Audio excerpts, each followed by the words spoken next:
Hey everybody, welcome back to Tim Travels. I'm Terry, your host, coming to you from the Loves at Max Meadows. It's Tuesday the 10th, and yeah, I'm on the Sawdust, man. I'm on the Sawdust. I finished my first load today. I'm empty, going to get some more sawdust, but I'll get to that in a minute because I wanted to share something with you that I did over the weekend.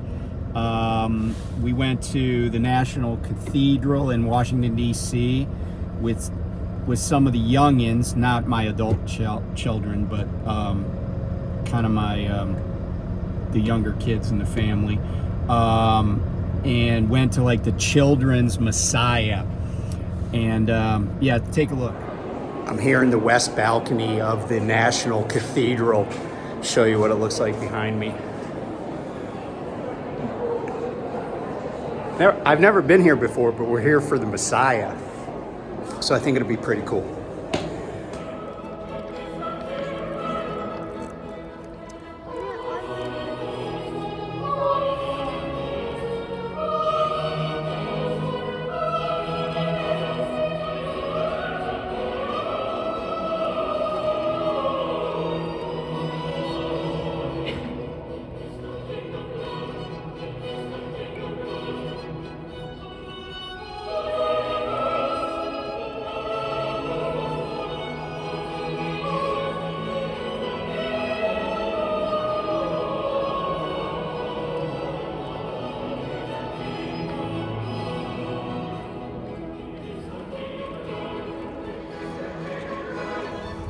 So I've seen the Messiah many times, and it comes in varying lengths because the actual entire Handel's Messiah is a pretty lengthy symphonic / choral production, but and it always features 4 operatic soloists. But if you're wondering where that, well, not the music, but the words to it all came from, a lot of it came from the book of Isaiah. And there's other parts of it that probably came from the New Testament, but it's been around for hundreds of years, and it's really cool. You should go to a professional quality production of the Messiah at least one time, and they're always done around Christmas. Almost every big like symphony does something.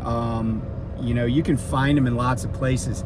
The Naval Academy used to have a great production at the Naval Academy Chapel. I've been to that a few times. That was great. I've also been a couple of times at Strathmore, which is a concert center right outside of DC, and that's with the National Philharmonic. But it happens all over the country. Any major city that you're close to is going to have a Messiah. I recommend going. The children's production happened at noon on Saturday because kids don't sit still for very long. But yeah, and like I said, that was my first time ever being in a National Cathedral, so it was kind of cool. And we went out to a nice dinner afterwards because we got to the restaurant around 3. So got served, got seated, didn't even need reservations, so that was fun. Okay, so yesterday, well actually late Sunday night, my wife dropped me off at my truck, and I already had one of these wood chip trailers on the back that I picked up on Friday, and I went down to Norton, Virginia, which is in Wise County. And just to give you an idea, it takes at least an hour or so once you get off at I-81 in Abingdon. So I think like exit 19. It takes like another hour of just kind of going like southwest. So down into that the very tip, the point of Virginia. And I don't know if Wise County is the farthest west. It might be. But it's back in the hills. And yeah, but they got a sawmill up on top of this, I don't know, mountain or whatever you want to call it, knoll. And it's not a place I would want to go. It was raining when I went there, but it's not a place I would want to go if it was slippery. Like freezing temperatures. So far so good. It's like in the mid 60s today, although it was overcast here. And then I actually didn't take that load to the customer per se. I took it to a storage facility where they put the excess when they're, I don't know, slow at the factory. Now I do know that they shut down over Thanksgiving, so maybe that's the reason they already have enough sawdust where they're making the stuff, the decking. But going to the drop-off location, because again, it's drop and hook on both ends, but going to the drop-off location was crazy. And I, literally like driving across the creek type of thing. And I took a video coming out. So take a look at this video that I shot coming out. And yeah, so if you're not a person that likes driving back roads, curvy roads, hilly roads, this is not going to be your cup of tea. But yeah, take a look at this video that I shot coming out.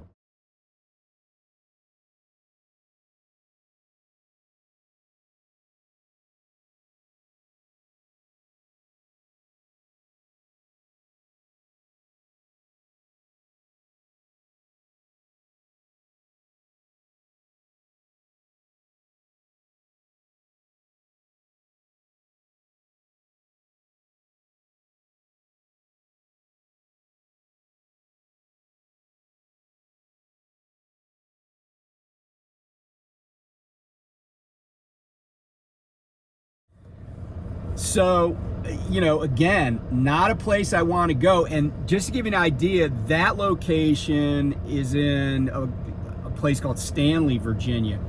And essentially, I went all the way up 81 to Newmarket and headed east and over one mountain ridge and then down and then back up to the place that I delivered. Which is essentially just a chicken farm with a bunch of pole barns, because the sign at the road says it's a chicken farm, and there are chicken buildings and stuff. But I gotta say this.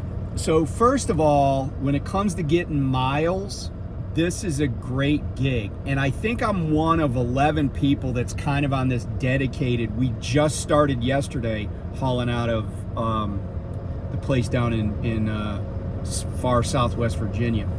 And so I'm kind of on, you know, one of 11 drivers.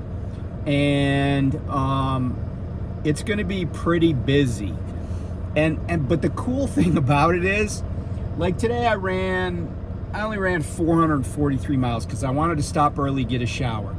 But it's a 24/7 operation. But as even my driver manager says, he's like, you know, there's no deadlines, right? There's no pickup times. There's no drop-off times. It's just, you know, heading south with an empty trailer, headed north with a loaded trailer. When it gets there, it gets there. So there's not a lot of pressure. You know, it's just a couple of procedures. And you know, whenever it's a new thing, we're kind of working out the details. And yeah, so I'm not unhappy with the gig.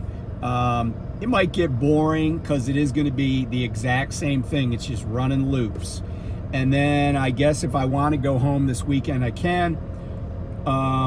Or depending on how things flesh out, I might just stay out because my wife won't have time to come get me. And so I was like, well, if you don't have time to come get me when I could be at the terminal where I can park in Frederick, then I'll just stay out till next Friday. And you know, and then that'll be 12 days out, and then I'll take off. That'll bring me all the way to the weekend right before Christmas, and I need to be home for some events.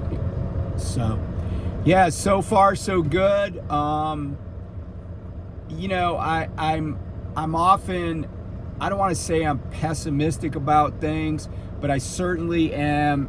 You know, sometimes I'm cynical, right? I'm like, okay, what's the, you know, and a lot of times it's like any deal, right? Anything I look at, I'm like, okay, I want to see it from all the angles.